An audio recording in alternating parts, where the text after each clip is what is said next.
पुस्तक गोल की 5वीं कहानी मृत्यु आप लोगों के समक्ष प्रस्तुत कर रहा हूँ। लाखों वर्ष पूर्व देवता और देवी घूमते टहलते अपने दिव्य विमान द्वारा कई ग्रह होते हुए पृथ्वी ग्रह पर पहुंच जाते हैं। यहाँ की प्राकृतिक सुंदरता देख उन्होंने सोचा इस ग्रह पर शरीरधारी योग्य जीव का होना अति आवश्यक है। इतना सोचते हुए तत्क्षण अपने दिव्य शक्ति से हजारों शरीरधारी अपने रूप और स्वरूप जैसा पुरुष तैयार किया। उसी तरह देवियों द्वारा अपने रूप और स्वरूप जैसा हजारों की संख्या में स्त्रियों का उद्गम हुआ। तत्पश्चात देवताओं में वरिष्ठ देव सूर्य ने सबको आश्वासन देते हुए, सूर्य, मैं देवताओं में श्रेष्ठ सूर्य हूँ, तुम सब मेरे ही अंश से उत्पन्न हुए अवतारी पुरुष हो। सबके अंदर मेरे अंश रूपी असीम तेज विद्यमान है। ध्यान देना, माया के वशीभूत होकर अपना तेज नष्ट मत करना। प्रकृति रूपी दिव्यता सदैव तुम्हें सुख पहुंचाएगी। तुम्हारे अंदर आत्मीय शक्ति विद्यमान है। तुम सब के सब आत्मदर्शी हो। मृत्यु तुम्हारे बस में है। जब तुम चाहोगे इस शरीर को छोड़ मेरे पास आ सकते हो।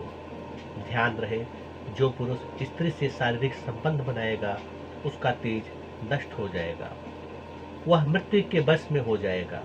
उससे जन्म लेने वाले पुत्र या पुत्री का भी यही दशा होगा।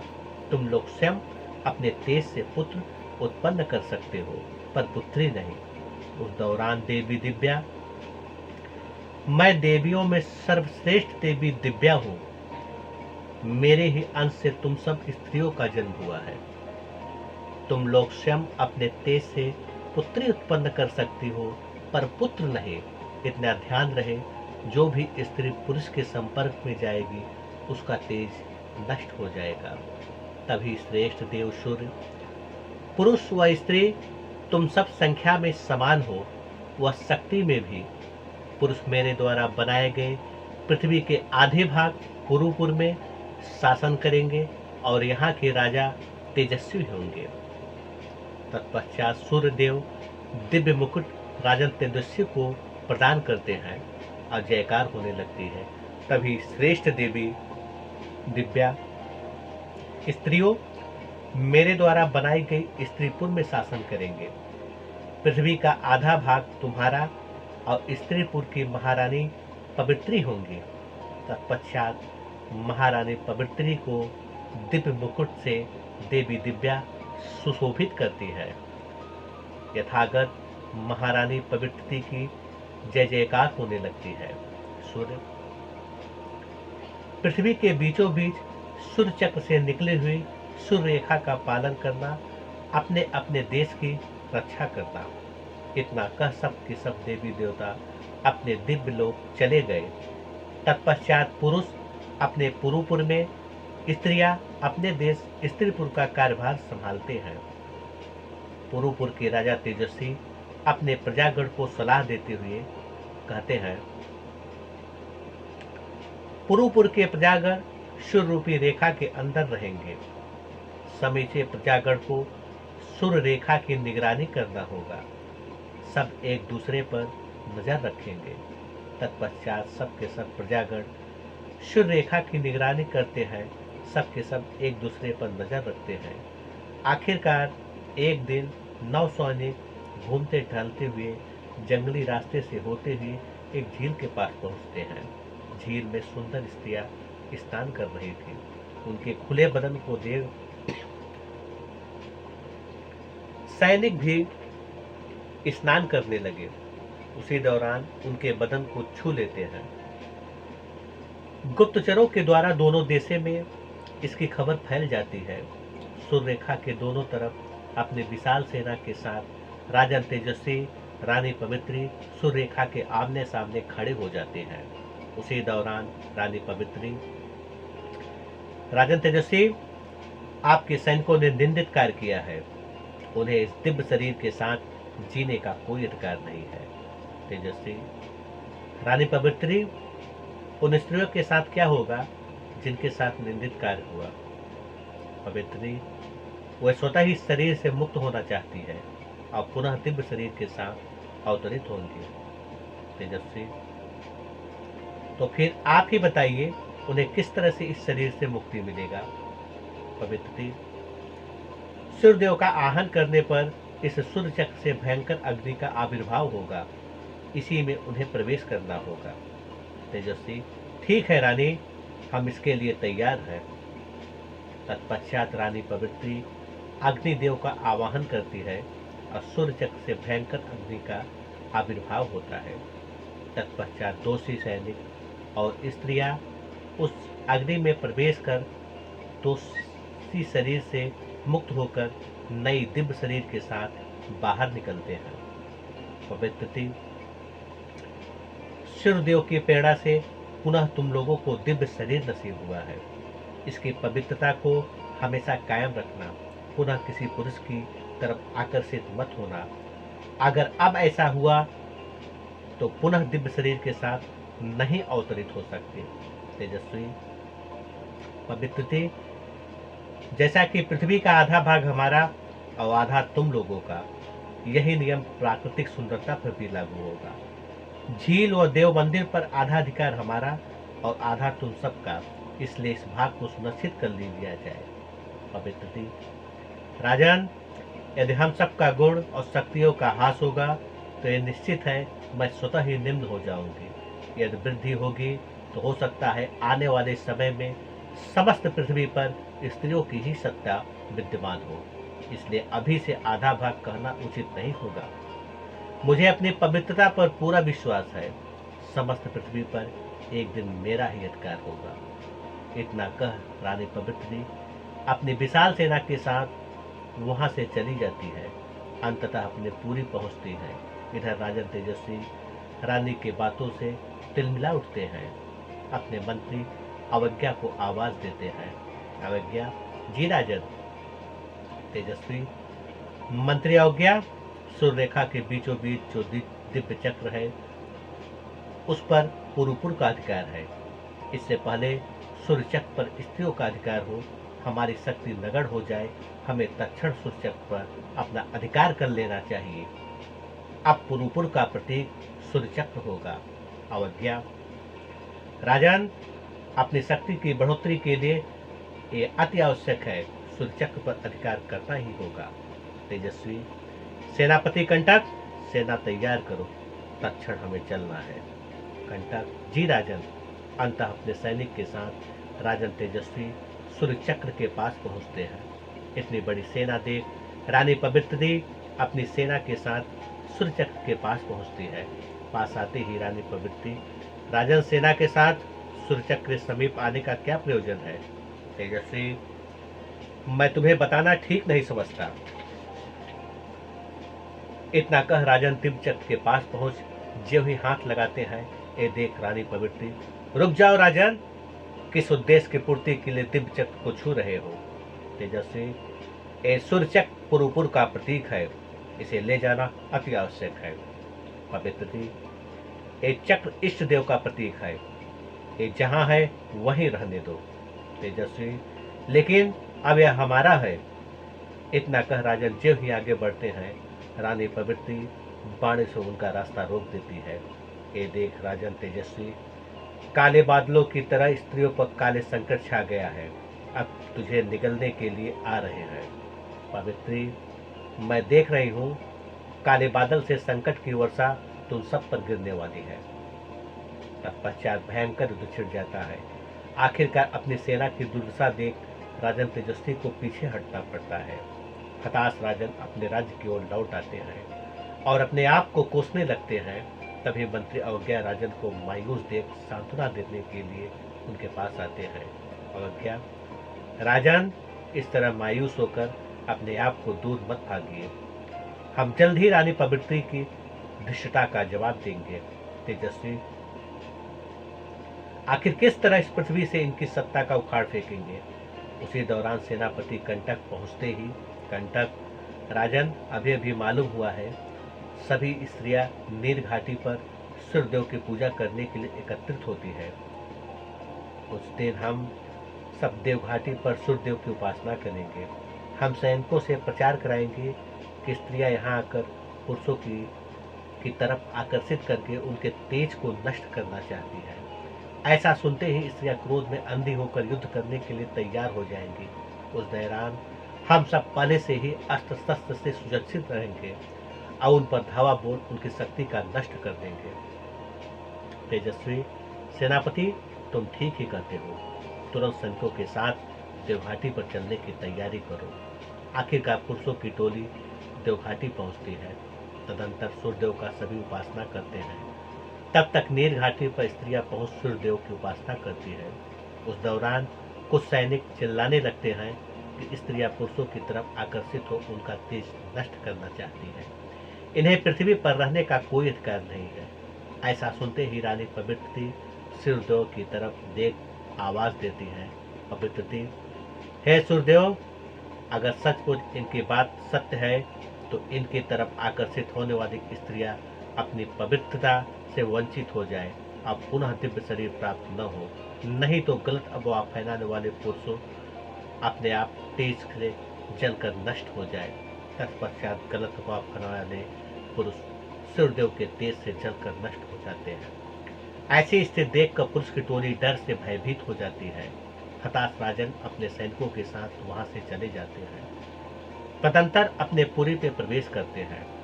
तेजस्वी मंत्री, अब वक्त आ गया है। अपने शक्ति से पृथ्वी के 2 भाग कर देंगे। पुरुष को स्त्री के छाये से दूर रहना होगा। अवज्ञा, अब प्रतीक्षा करने से कोई फायदा नहीं। जितना जल्दी हो सके पृथ्वी का 2 भाग करना ही उचित होगा। तब तक सेनापति कंटक, अपने उम्मीद को साकार करने के लिए तत्क्षण हमें सूर्य रेखा के पास चलना होगा। तेजस्वी सेनापति कंटक, यही उचित होगा। थोड़ी ही देर में अपने सेनाओं के साथ राजा सूर्य रेखा के समीप पहुंचते हैं। उनकी सेनाओं को देख शैल्या, महारानी, अभी अभी मालूम हुआ राजन तेजस्वी अपने सेना के साथ सूर्य रेखा की तरफ आ रहे हैं। किसी अनहोनी की आशंका है। पवित्री, उनके सम्मान के लिए हमें भी सेना लेकर चलते हैं। खुशनुमा, पूर्ववासी बिना पंखी पंख के पक्षी है, कभी इधर कभी उधर। पवित्री, मंत्री खुशनुमा, ऐसे पंछियों को हमें भी उड़ाना सिखाना है। इतना कहते हुए रानी पवित्री अपनी सेना के साथ सुरेखा के समीप पहुंच। पवित्री, राजन, चलती हुई हवाएं आपकी परेशानी को बयां कर रही है। तेजस्वी, बस बहुत हो गया। अब वक्त आ गया है। इस पृथ्वी के हम 2 भाग कर देंगे, एक भाग में पुरुष और एक भाग में स्त्री। पवित्री, हम अपने जीते जी घोर अनर्थ नहीं होने देंगे। देवता द्वारा निर्मित इस पृथ्वी का 2 भाग नहीं होने देंगे। तेजस्वी, तुम्हारे मरने के बाद इसका 2 भाग होगा। पवित्री, राजन, यूं ही युद्ध चलता रहेगा। एक शरीर से दूसरे शरीर प्राप्त करते रहेंगे। युद्ध कभी खत्म नहीं होगा। हमें मारने का सपना कभी पूरा नहीं होगा। तेजस्वी, मैं समूचे इस लोक को नष्ट कर दूंगा। पवित्री, इस भ्रम में पड़कर बेकार की बातें मत करो। मैं देख रही हूँ तेरे अंदर घमंड की ज्वाला तुझे जला रही है। तेजस्वी, अब इस ज्वाला में समूचा स्त्रीपुर जलेगा। अब देख आकाश में उठती हुई धुआं को। सैनिकों, आगे बढ़ो, नष्ट कर दो। आखिरकार पुरुष और स्त्री में भयंकर युद्ध छिड़ जाता है। शरत उजाला से व्याप्त इस पृथ्वी पर पहली बार अंधकार छा जाता है। सबके सब जहां के तहां पर खड़े शांत हो जाते हैं। तेजस्वी, रुक जाओ। शरत उजाला से व्याप्त इस पृथ्वी पर पहली बार अंधकार छा गया। उसी दौरान रानी पवित्री, ये क्या अचानक अंधकार? घोर अनर्थ होने वाला है। उस दौरान आकाशवाणी होती है, युद्ध बंद करो, सबके सब अपने पुरी लौट जाओ। आखिरकार पुरुष अपने पुरुपुर में, स्त्रियां अपनी पूरी स्त्रीपुर में लौट जाते हैं। अवज्ञा, राजन, अभी तक पृथ्वी पर चारों तरफ अंधकार ही अंधकार छाया हुआ है। आखिर ये अंधकार कब तक रहेगा? तेजस्वी, आखिर इस अंधकार से कैसे निजात पाया जाए? अवज्ञा, इस अंधकार से निजात पाने के लिए सूर्यदेव की आराधना करनी चाहिए। तब तक सेनापति कंटक, हाँ राजन, हमें तत्क्षण देवघाट चलना चाहिए। तेजस्वी, सेनापति तुम्हारा कहना ठीक है, हमें ऐसा ही करना चाहिए। तत्क्षण देवघाट की तरफ प्रस्थान करना चाहिए। सबके सब पूर्ववासी सूर्यदेव की आराधना के लिए देवघाट की तरफ प्रस्थान करते हैं। ये देख स्त्रीपुर की सेनापति शैल्या महारानी, अभी अभी मालूम हुआ है पूर्ववासी सूर्य देवता की आराधना के लिए देवघाटी पर आए हुए हैं। पवित्री सेनापति शैल्या, हमें भी नील घाटी के ओर प्रस्थान करना चाहिए। तब तक मंत्री खुशनुमा, इस अंधकार से निजात पाने के लिए सूर्यदेव की आराधना अति आवश्यक है, हमें तत्क्षण चलना चाहिए। आखिरकार स्त्री पूर्ववासी नील घाटी पहुंच सूर्यदेव की आराधना में मग्न हो जाती है। पूर्ववासी देवघाट पर आराधना करते हैं। उनके इस प्रार्थना से भाव विभोर हो देवी दिव्या सूर्यदेव से प्रार्थना करती है। दिव्या, प्रभु अपने भक्त पर की प्रार्थना स्वीकार कर पृथ्वी पर पुनः उजाला करिए। सूर्यदेव, देवी, पुरुपुर के राजन की इच्छा पर मैं अपने ही अंश से इनके पुत्र के रूप में जन्म लूंगा। तुम रानी की इच्छा पर स्त्रीपुर में जन्म लोगे। अब हमें ही इस पृथ्वी का उद्धार करना होगा। दिव्या, प्रभु आपकी लीला के रसपान के लिए हम अत्यंत इच्छुक हैं। सूर्यदेव, देवी, हमारी लीला शुरू हो चुकी है, देखना अब आकाशवाणी होने वाली है। उसी दौरान आकाशवाणी होती है, पृथ्वी पर पुनः उजाला तभी होगा जब पुरुपुर में राजकुमार का जन्म होगा और स्त्रीपुर में राजकुमारी का जन्म होगा। आकाशवाणी सुन राजन तेजस्वी पुत्र की इच्छा के लिए सूर्यदेव में ध्यान लगाते हैं। महारानी पवित्रती पुत्री की इच्छा के लिए देवी दिव्या में ध्यान लगाती है। तत्क्षण पुरुपुर में राजकुमार का जन्म होता है, स्त्रीपुर में राजकुमारी का जन्म होता है। तत्पश्चात पृथ्वी पर पुनः उजाला व्याप्त हो जाता है। दिव्य बच्चे तुरंत बड़े हो जाते हैं, अर्थात तुरंत युवावस्था में पहुंच जाते हैं। पूरी खुशी से झूम जाती है। पंडित पूजा पाठ कराते हैं। तत्पश्चात राजकुमार का नामकरण के लिए राजन तेजस्वी पंडित करते हैं। तत्पश्चात राजकुमार का नामकरण के लिए राजन तेजस्वी पंडित देवाचार्य से, पंडित देवाचार्य जी राजकुमार का नामकरण करिए। देवाचार्य, जिस ग्रहदशा के समय के राजकुमार का जन्म हुआ, ऐसी दिव्य खुशियों के साथ पूरी को महका देगी। सारी स्थिति को समझते हुए इसका नाम परमानंद। तत्पश्चात राजकुमार गुरुदेव और पिता का पैर छू आशीर्वाद लेता है। सारी प्रजागण राजकुमार की जय जयकार करने लगती है। स्त्रीपुर में जय जयकार के ध्वन से चारों तरफ गूंज उठती है। महारानी राजकुमारी का नामकरण करती है। पवित्री स्त्रीपुर वासियों, राजकुमारी चंदन के रूप में एक नई किरण का उदय हुआ है। राजकुमारी चंदन की जय जयकार होने लगती है। चंदन, मैं पूरी निष्ठा से अपने देश के प्रति समर्पित हूँ। देश की सेवा और प्रजा को खुशहाल रखूंगी। तत्पश्चात राजकुमारी अपने सैनिकों के साथ भ्रमण करते झरने के पास रुकती है।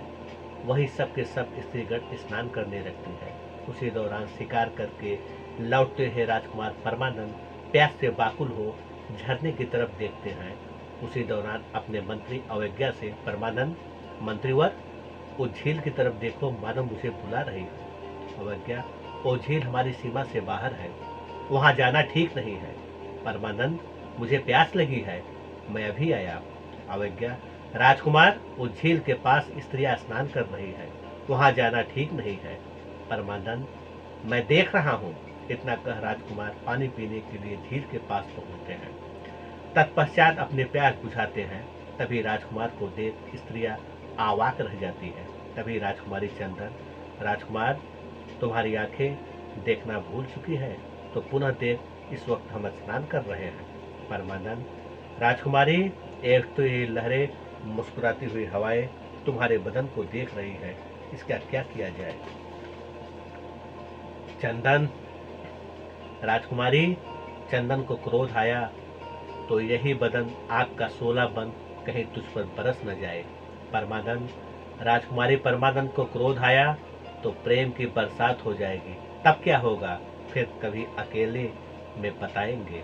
इतना कर घोड़े पर सवार हो राजकुमार वहां से चले जाते हैं। उस दौरान मंत्री अवज्ञा, सैनिकों ध्यान रहे, इस घटना का खबर राजन को न पता चलने पाए। तब तक राजकुमार परमानंद, कौन सी घटना। अवज्ञा, राजकुमार, भूल कर भी स्त्री की तरफ मत देखना।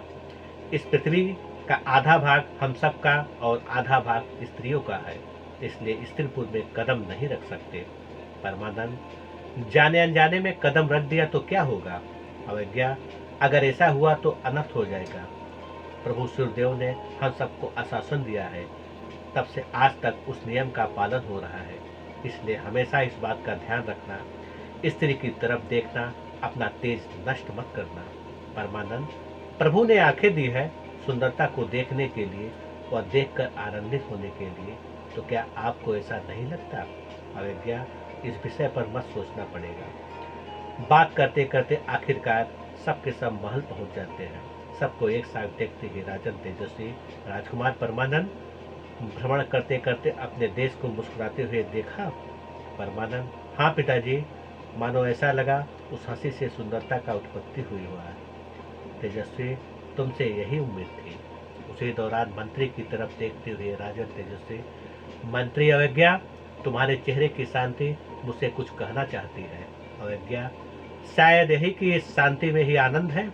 तेजस्वी, शायद यही नहीं दिखता तो पूछना पड़ता है।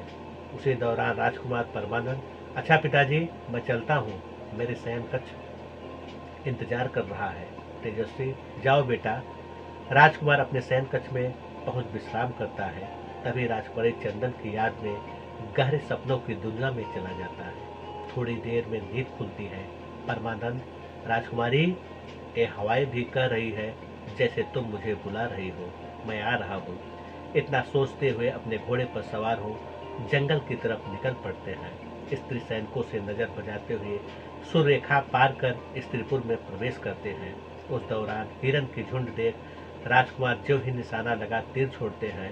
हिरन झुंड के बीच में बैठी हुई राजकुमारी को तीर लग जाता है। ये देख राजकुमार परमानंद, राजकुमारी, तुम, मेरे हाथों कैसा अनर्थ हो गया। तत्पश्चात चीखते हुए राजकुमारी को अपने गोदी में ले दौड़ते हुए त्रयी वैद्य के पास पहुंचते हैं। परमानंद, त्रयी वैद्य, अनजाने में मेरे प्राण से राजकुमारी घायल हो गई है, किसी तरह इस दुख से निजात दिलाए। त्रयी, नहीं राजकुमार, मैं इसका इलाज नहीं कर सकता, यह स्त्री है, इसे मेरी नजरों से दूर करो। परमानंद, क्यों नहीं इलाज करेंगे? आखिर स्त्रियों में इतनी ईर्ष्या क्यों? त्रयी, इसके तरफ देखने मात्र से मेरा तेज नष्ट हो जाएगा। अगर ऐसा हुआ तो सूर्यदेव हमें इस करनी का दंड देंगे। परमानंद, वैद्य जी, जिसके दिल में करुणा नहीं वो खुद ही दुख के गहरे खाई में गिर चुका है। पहले तू अपना इलाज कर। जैसे तुम लोग माया रूपी भ्रम में पड़कर खुद ही अपने आप को दंड दे रहे हो। त्रयी, अर्थहीन बात से कोई अर्थ नहीं निकलता। अगर इस दुख से निजात दिलाना है तो ले जाओ इसे स्त्रीपुर में। तत्पश्चात राजकुमार अपनी गोदी में ले दौड़ते हुए स्त्रीपुर की तरफ निकल पड़ते हैं। जो ही सूर्य रेखा के पास पहुंचते हैं, सेनापति कंटक रोक लेता है। कंटक, राजकुमार, इससे पहले कुछ अनर्थ हो जाए, इस स्त्री को सेनापति शल्य को सौंप दो। परमानंद, सेनापति कंटक, जब तक राजकुमारी की आंखें नहीं खुल जाती तब तक मैं किसी को नहीं सौंपूंगा। कंटक, ये मत भूलो, स्त्री को छूकर तुमने अपराध किया है और अब सूर्यरेखा को पार कर सूर्यदेव का अपमान करने जा रहे हो। परमानंद, कौन अपमान कर रहा है? मैं, यह तुम्हारी भूल है। हमारी चाह से भी देव का अपमान नहीं हो सकता। जो सर्वस्व है, जहाँ मान अपमान किसी शब्द का पहुँच नहीं, उनका अपमान तो एक नासमझ इंसान ही कर सकता है। कंटक, बाकी बातों मत करो, समझदारी से काम लो, नहीं तो हमें बेहोश होकर रोकना पड़ेगा। परमानंद, देखते हैं हमें कौन रोकेगा। इतना कह राजकुमारी जो ही आगे बढ़ते हैं, सेनापति सैनिकों के साथ उन्हें रोकने के लिए आगे बढ़ते हैं। आखिरकार उन सब में युद्ध छिड़ जाता है। राजकुमार सबको मात देते हुए सूर्य रेखा को पार कर स्त्रीपुर में पहुंच जाता है। तब तक स्त्रीपुर की सेनापति शैल्या, भागकर मेरे ही जाल में फंसने जा रहे हो, तेरे नादानी की तारीफ करनी होगी। सैनिकों, इस चूहे को बंदी बना लो। आखिरकार राजकुमार को चारों तरफ से स्त्री सैनिकों द्वारा घेर लिया जाता है। शैल्या, राजकुमार, अपनी खैर चाहता हो तो सीधी तरह यहाँ से चला जा। परमानंद, जब तक राजकुमारी आंखें नहीं खोलेगी मैं यहाँ से नहीं जाऊंगा। शैल्या, तेरी आंखें बंद करने के लिए महारानी आती ही होगी। तब तक रानी पवित्री खबर सुन आ जाती है। राजकुमारी की तरफ देखते ही रानी पवित्री, बेटी तुम्हें कुछ नहीं होगा। आखिर ये सब हुआ कैसे? परमानंद, रानी माँ, जंगल में मैं शिकार के दौरान गलती से चंदन की तीर लग गया। पवित्री, सेनापति, तक्षण वैद्य को सूची को बुलाओ। शैल्या, जी रानी। तब तक मंत्री खुशनुमा, हमने खबर भेज दी है, वैद्य आते ही होंगे। तब तक वैद्य सूची का आगमन होता है। तत्फट जड़ी बूटी का इलाज करती है। सूची, राजकुमारी खतरे से बाहर है, अब चिंता करने की कोई बात नहीं। आखिरकार थोड़ी ही देर में राजकुमारी की आंखें खुलती हैं। राजकुमार परमानंद गले लग जाता है। ए देख रानी पवित्री, इससे पहले कुछ अनर्थ हो जाए, जा अपने देश लौट जा। अब कभी स्त्रीपुर में कदम मत रखना। परमानंद, रानी माँ, हम सब एक ही ईश्वर के संतान हैं, तो हमारे बीच एक ऐसा फासला, ये मत भूलो, इस फासले में ही प्रेम का जन्म हो चुका है। पवित्री, अभी तू ना समझ है, जा पहले अपने पिता से शिक्षा ग्रहण कर। उस दौरान राजकुमारी चंदन, माँ, हम सब उस प्रेम के ही रूप हैं। परमानंद, प्रेम में ही ईश्वर का वास है। इतना कह राजकुमार परमानंद घोड़े पर सवार हो अपने पुरी की तरफ लौट आता है।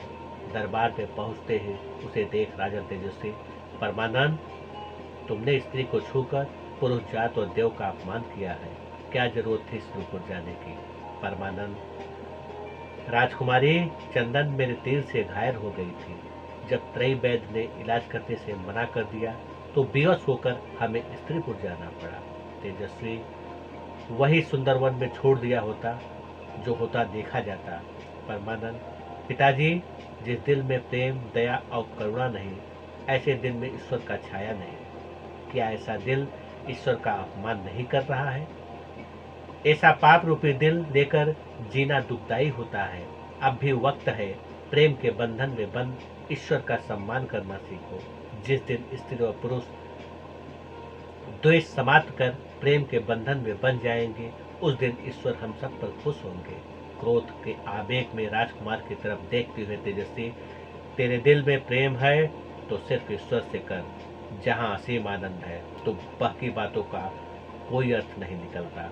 परमानंद, ये मत भूलो, ईश्वर की प्रेम रूपी छाया हम सब पर विद्यमान है। पहले खुद से प्रेम करना सीखो, नहीं तो एक दिन हम सब को ईश्वर को भुला देंगे। तेजस्वी, तेरे जैसे लोग ईश्वर को भूल सकते हैं, हम नहीं। इतना ध्यान देना, पुरुपुर का कोई भी पुरुष स्त्री से संबंध बनाया तो उसके दिल सहित प्रेम को जला दिया जाएगा। परमानंद, प्रेम की लौ अग्नि से भी तेज है। पिताजी देखिए, उस प्रेम की तरफ वो तुम्हें पुकार रही है, मैं देख रहा हूँ, उसकी रोशनी सबके दिलों में विद्यमान है। तेजस्वी, राजकुमार, ये मत भूलो, पुरुष से स्त्री से प्रेम रूपी संबंध बनाया तो अंधकार के रूप में मृत्यु का आगमन हो जाएगा। संसार सदा सदा के लिए मृत्यु के मुंह में समा जाएगा। ऐसा हम हरगिज नहीं होने देंगे।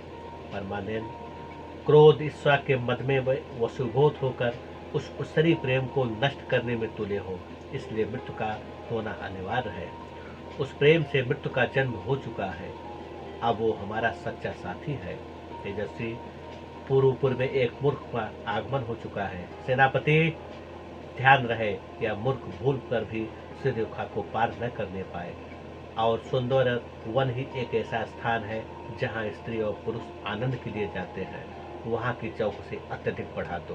कंटक, जी राजन, अब ऐसा ही होगा। मुस्कुराते हुए राजकुमार, परमानंद, और कितना अंधेरे में कदम रखोगे, सब कुछ बेकार साबित होगा। क्रोध के आवेश में राजन तेजस्वी, तो ऐसे नहीं मानेगा, यही अंधेरा तेरा इंतजार कर रहा है। ले जाओ इसे काल कोठरी में बंद कर दो। परमानंद, काल कोठरी में तो आप लोग बंद हो, उस अंधेरे से बाहर निकलिए। आखिरकार सेनापति कंटक राजकुमार को काल कोठरी में बंद कर देता है और निगरानी स्वतः सेनापति करते हैं। अपने क्रोध को शांत करने के लिए राजन तेजस्वी मंत्री अवज्ञा के साथ सुंदरवन को चले जाते हैं। अब वृक्ष की छाया में बैठ राजन तेजस्वी मंत्री न जाने राजकुमार को क्या हो गया है। उसके विचार इतने बदल गए, अब तो लगता है जैसे खुद मौत बनकर मेरे सामने खड़ा हो। अवज्ञा, राजन, उसकी बातों ने सिद्ध कर दिया, यदि राजकुमार को मौका मिला तो अपने मकसद को कामयाब बनाने के लिए अवश्य ही कोई न कोई कदम उठाएगा। तेजस्वी, उसके मकसद को रोकने के लिए बेहतर होगा काल कोठरी से बाहर न निकलने पाए। अवज्ञा, हाँ राजन, यही उचित होगा। सुंदर और में विहार कर रही रानी पवित्री को देखते ही मंत्री अवज्ञा, राजन, रानी पवित्री इधर ही आ रही है। आखिरकार उनके पास पहुंचते ही रानी पवित्री, राजन, आपने ऐसे प्रेमी पाल रखा है जो कभी भी डंक मार सकता है। अगर वक्त को पहले रोक न पाए तो अंधकार के रूप में मृत्यु का आगमन हो जाएगा। तब संसार में सदा सदा के लिए मृत्यु का वास हो जाएगा। तेजस्वी, संसार अमर है, इसे मृत्यु पर अपना आहार नहीं बना सकती। मेरे होते हुए संसार में प्रेम का जन्म नहीं हो सकता। पवित्री, मुझे आपसे यही उम्मीद थी। इतना कह रानी पवित्री अपने सैनिकों के साथ चल देती है। अपने महल में पहुंचते ही पवित्री, बेटी, अब भी वक्त है, राजकुमार को भूल जा। चंदन, माँ, मैं देख रही हूँ इन हवाओं में, समुद्र की लहरों में, वृक्षों में, जहाँ यहाँ तक कि आप सब में प्रेम का जन्म हो चुका है। आखिर उसे न देख आप सब ईश्वर का अपमान कर रहे हैं। पवित्री, अच्छा होगा न ही दिखाई दे, यदि दिखाई दिया तो उस प्रेम को नष्ट कर देंगे। चंदन, वो तो दिखाई दे रहा है, हर वक्त हर समय। देखने वाले न देख पाए तो इसमें क्या फर्क पड़ेगा, प्रेम है और हमेशा रहेगा। पवित्री, तू ऐसे नहीं मानेगी, सेनापति ले जाओ, इसे काल कोठरी में बंद कर दो। चंदन, बस काल कोठरी तक ही, इससे कुछ नहीं होगा, मैं तो राजकुमार के दिल में हूँ। आखिरकार सेनापति शैल्या राजकुमारी को काल कोठरी में बंद कर देती है। उस दौरान रानी पवित्री, सेनापति ध्यान रहे, राजकुमारी काल कोठरी से आजाद न होने पाए। शैल्या, मैं पूरी निष्ठा से अपनी जिम्मेदारी निभाऊंगी। उस दौरान राजकुमारी के वेदना सुन राजकुमार परमानंद, नहीं राजकुमारी, ऐसे मायूस नहीं होते, हम दोनों तो उस प्रेम रूपी नाव में बैठ चुके हैं, अब वो खुद ही दरिया से पार कराएगी। राजकुमारी चंदन अपने अंतःकरण से राजकुमार की आवाज सुन, चंदन, ये दरिया बहुत गहरी है, मुझे अपने बाहों में भर लो, सिर्फ तुम्हारे सिवाय और कुछ भी दिखाई नहीं दे। उस दौरान राजकुमार परमानंद प्रेम का पैगाम तीर पर लिख जेहु धनुष से छूटती है, जाकर राजकुमारी चंदन के पास गिरती है। तत्पश्चात प्रेम के पैगाम को पढ़ते हैं।